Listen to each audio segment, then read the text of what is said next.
Over the past several years, Ubisoft has become one of the biggest players in the interactive entertainment industry. And of course, they're looking to continue that trend here at E3 2009. So let's take a look inside of their booth and see what they got.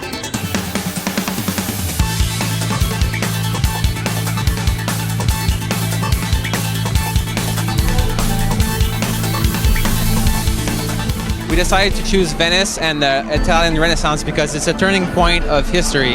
Venice is a really cool city. You can use the water to swim and drive gondolas. You can also use a flying machine, which is based off Leonardo da Vinci's drawing.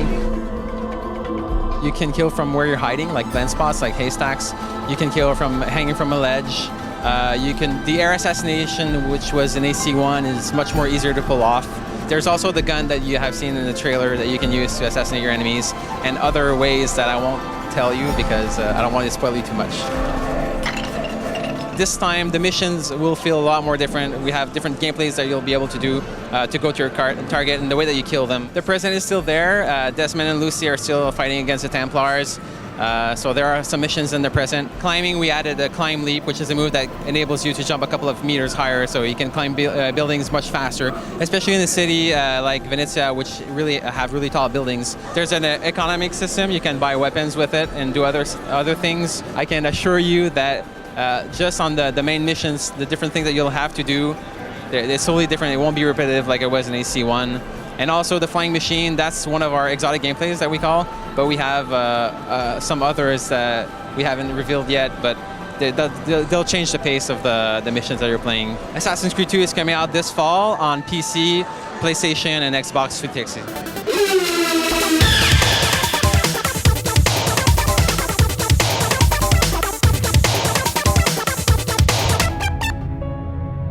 Like any man, when he's pushed to his limits, he's capable of anything. In the last couple of years, we've been working really hard, obviously. No, I mean, the idea was really to build on the strengths and really to focus on what Splinter Cell was, right? So what we've done is we've really taken what the pillars of Splinter Cell, stealth, the gadgets, the shadows, and really like tried to push it to the next level. So you saw what we're doing with the stealth jar now. Instead of making it, forcing you to be slow and making it passive, we really want to flip that inside out and really make it more active, more fluid for players. So in previous stealth games in Splinter Cell, we had the light on the back that was red if you were exposed or green if you were in the shadows, right? So kind of mixing all that together. So now when you're walking in the shadows, we desaturate the screen like almost to a black and white, and so that gives you a clear feedback. I'm in the shadows, I'm hidden. But then what we do is we leave the enemies in color. So as soon as Sam is in the shadows, he becomes the ultimate predator. He can take, really see well his enemies. So that's super interesting. Also, what we've done, I've got two big gameplay features to support our new direction. The first one is the Mark and Execute. Mark and Execute is super interesting because it really allows you to feel like Sam Fisher. Like every movie you watch, or 24 with Jack Bauer, there's that scene where the hero is, he's got his suppressed gun in his hands and he's looking at a window and he's checking the enemies out, and then he takes a deep breath and then he storms in and super fast, right? And that's the Mark and Execute. That's what we wanted the players to feel, right? So what we do is when you're walking, when you're stealth, you can mark enemies. You can also mark lights, traps, explosives, and then you mark them. And then once you're ready, you get into position, you wait for the good timing, and then you press your execute button, and Sam executes. So it's super fast, it's dynamic. It's also, allowing you to be active while you're stealth. The other really cool feature we have is the last known position. That what it does is basically you can play cat and mouse with your enemies.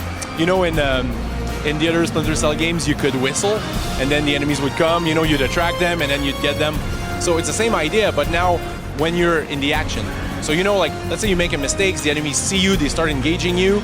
Well, of course, if you're good and you want, you can take cover and engage them. But if you feel overwhelmed, you just have to break the line of sight. You enter the shadows, you climb up a pipe, you jump out of a window, and then as soon as you break line of sight, we automatically display the silhouette of Sam where the enemies saw you last, right? And then, first of all, that tells the player, good job, they lost you. They're gonna go into search mode, but it also tells the player, they're coming here, they're coming over that. So you can totally use that to play with them and to flank them. So it's really interesting. We're not allowed to say anything except that we've got multiplayer. the guys before I got on the plane, they like talked to me about half an hour of all the things I couldn't say, and multiplayer was the first one on the list. But we've got multiplayer. Obviously, you know, you look at the last known position and the mark and execute, and you know the athletic moves, the way Sam moves now, a lot faster, more fluid. You know multiplayer is going to be interesting. This is bigger than your daughter. This is bigger than both of us. The people behind this. You can't hide from them. Who said anything about hiding? Splinter Cell Conviction is coming this fall, exclusively on Xbox 360 and PC.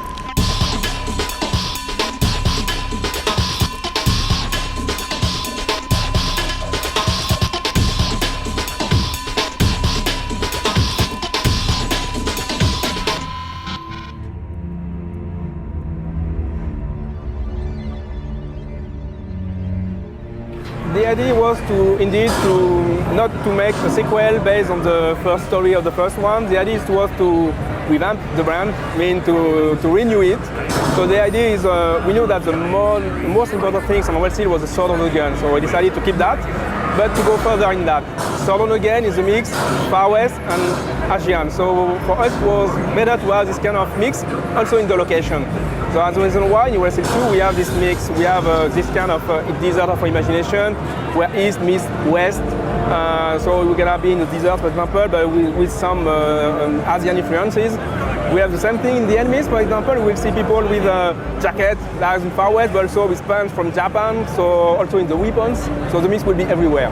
So for us it was more obvious to go further in this mix between the gun and the sword. And also in game we're gonna have small rewards like in the quest system. For example, if you manage to kill certain amount of kind of enemies, you will have a kind of achievement. So we'll also be able, if you manage to do a level only using the sword, for example, you will have an achievement. So things like that, we are working on that. So yes, we plan to have a lot of achievements to be able to follow the player. Yeah. And to conclude, Red Steel 2 is planned to be released by the end of this year, 2009, and we are very excited and really think that we are developing the best sought-after game on Wii.